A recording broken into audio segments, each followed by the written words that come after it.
Real quick, before this video begins, if any of you guys have a Volvo 240 complete clutch pedal assembly, I need the clutch pedal, the bracket that holds it all together, and I need a master cylinder. If any of you guys have that and you'd be willing to sell it to me, please email me because I need one for this car. I know a lot of you guys have Volvo, so thought I'd ask.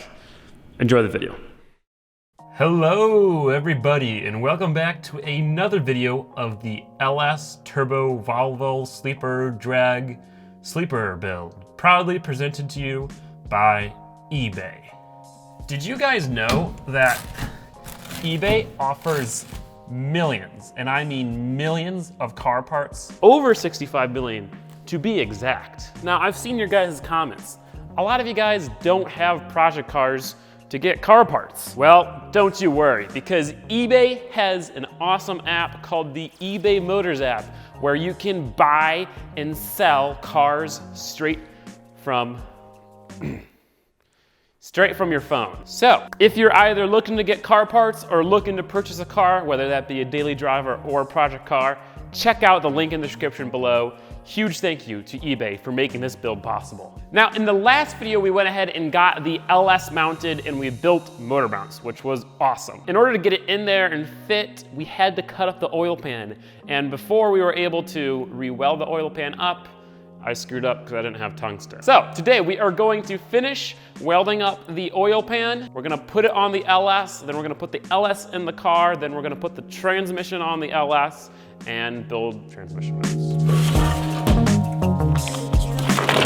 And always a huge thank you to HTP for providing the channel with awesome welders to make all of these projects possible.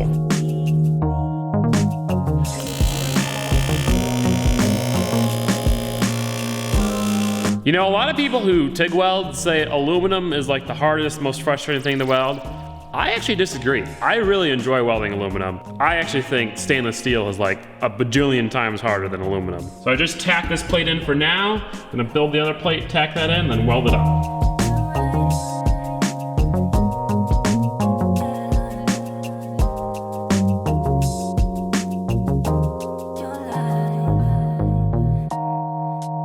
Be careful when you're cutting aluminum because the heat transfers throughout the metal really quickly. So if you cut a big seam like I just did there, then the entire piece gets super hot super quickly. And if you don't know that, you'd go pick it up to put it somewhere and burn your hands. So instead I'll just melt plastic with, with it. Before cleaning the piece up, making it all pretty and weldable, I want to test to make sure it fits, and it does. So, I'll clean this piece up. I know a lot of you guys are always commenting things that I should be getting, like tools, and you're right. There are so many things that I'm starting to realize that would help fabricating, make it so much easier and more pleasant, like a bandsaw, like a freaking plasma cutting table, even like a dunk tank, a powder coating setup I really want. Definitely going to start thinking about getting some of that stuff.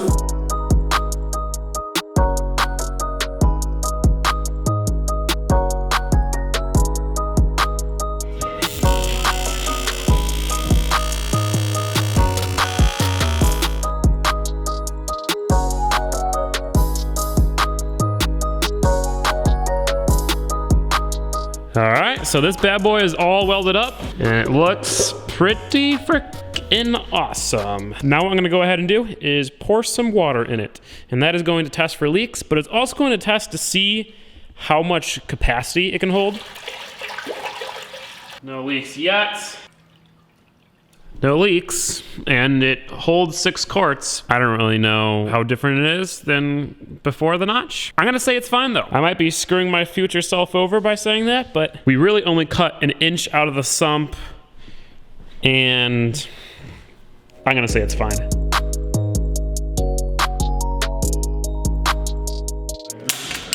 Oh no! I was putting my TIG torch away and it broke. And it broke the tungsten inside it too. I know I can get a new one, but can I get a new one in time? Shoot.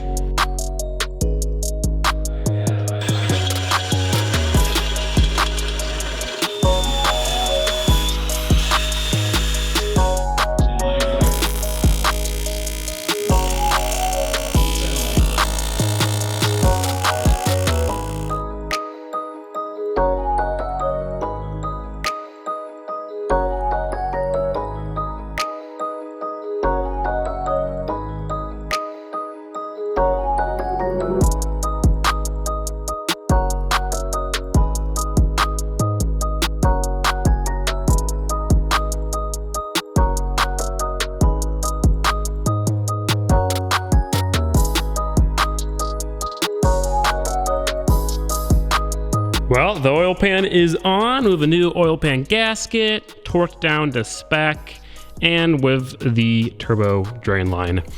I'm aware that you can put the turbo drain in the front cover, but quite frankly, I already had the pan off, so it was much easier to put it in the pan. Kind of forgot to film this, but I painted the motor mounts, so those are all ready. So tomorrow, we are going to put the motor in for good, as far as I know. The trans will have to come back out for some things, but I think the motor is gonna go in tomorrow for good.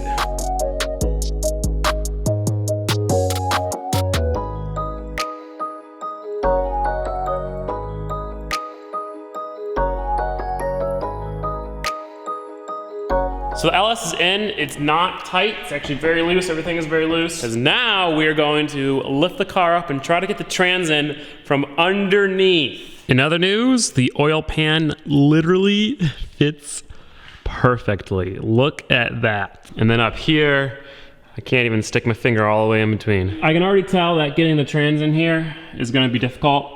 So I'm gonna whack some things.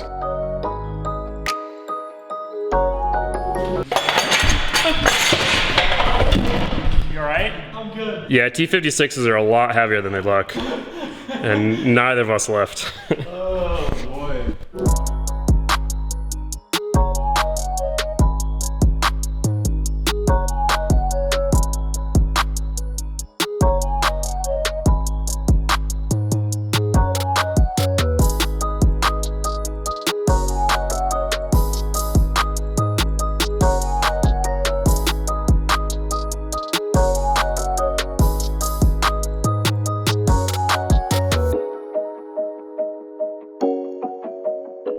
All right, ladies and gents, the transmission is finally bolted onto the engine. Was it a pain? Yes, but did we get it? Yes. So what I ended up having to do, if you can see, is I spaced the subframe down. So the subframe is sitting about 1.5 inches lower than it normally is. So that allowed me to get the bell housing around the trans tunnel and onto the engine. Thing is that the transmission fits in here just fine, but it has to be, 2-3 inches away from the engine until the input shaft goes into the clutch. So the transmission doesn't fit when it's 3 inches closer to the back. That's why we had to get it low enough and blah, blah, blah, blah. I wanna brag about something, all right, okay. So when I made the motor mounts for this car, I had no idea where the trans was gonna go. I just kind of guessed. I knew the trans was gonna fit, but I didn't know if I was gonna have to angle it one way or the other. I just put it in, right? It is literally perfect. Like, that is exactly center with the drive shaft tunnel. It's totally luck that happened, but I'm gonna call it skill.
So the transmission mount is in and it's looking great. It's super sturdy. I wanted to make sure not to repeat the Rail Miata and have it break after the first event. Also, unlike the Rail Miata's trans mount, I made sure to leave a cutout for the exhaust. So the exhaust can go right there. Now, this is a 3-inch and we're gonna get a 3.5-inch.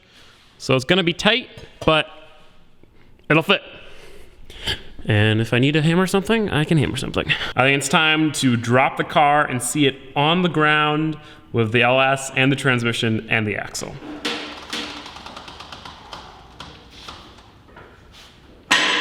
Well guys, it's pretty much perfect. The way the LS sits in here, nice and low, nice in the center, plenty of room everywhere. The suspension still honestly seems like it's riding higher than it did with the stock engine, which is crazy. So this engine might be lighter than the stock engine, but it doesn't have the radiator and all the other stuff that the other engine had. So we'll definitely add some weight up here, but I don't know. It's interesting, very interesting. The transmission hides up there nicely. It's not sticking down super low. Nothing's really sticking down super low. This car was meant for this. It really was. And so that pretty much wraps up this video, ladies and gentlemen. In the next video, I think we're going to work on some smaller stuff, building a shifter and a shifter mount, hopefully getting a clutch pedal in here and getting the clutch hydraulics all sorted. But it really depends on what arrives from eBay first. So we'll figure it out together. Yet again, if any of you guys have a Volvo 240 clutch pedal assembly and hydraulic, like a master cylinder, that would be so awesome. Email me. Other than that, guys, thank you so much for the support on the videos, on Patreon, on merch, which is still available. You guys are awesome. Thank you so much. I will see you in the next one. Peace out and goodbye.